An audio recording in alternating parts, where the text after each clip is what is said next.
is do you really think that our investment into these programs is truly going to secure this nation and is going to create the jobs that we need to keep this nation from going broke and going the way of the Soviet Union? That is my question to you, sir. Thank you. I'll tell you, I don't think we're going to go broke on space weapons. Nashville, Tennessee, you're the last call. Nashville, Tennessee, go ahead. Thank you. I just wanted to tell the reporter he's doing a great job and sharing some important information with us. Just a quick comment for all these folks out there that want us to turn our back on the rest of the world and our responsibilities in space. I think it mirrors their politics here on Earth, and I think they're truly lost in space. I did want to ask Mr. Singer, my understanding is that there's a broad base of support as to the general policy in both parties, Democrat and Republican.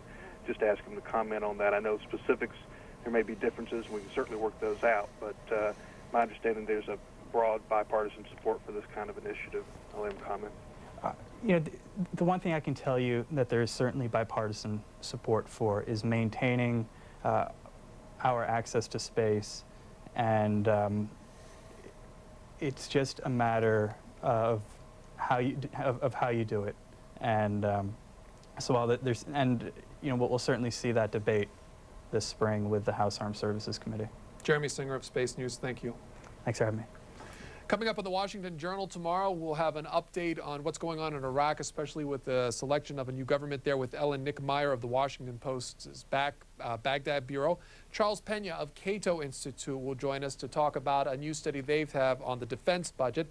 Amr Hamzawi of the Carnegie Endowment will tell us about next month's elections in Egypt. Several protests this week concerning concerns about free elections in Egypt. And then we'll be joined by Anwar Iqbal of United Press International to talk about the relationship between India and Pakistan, especially in light of the United States selling F-16 fighters to Pakistan. According to the Associated Press, the Associated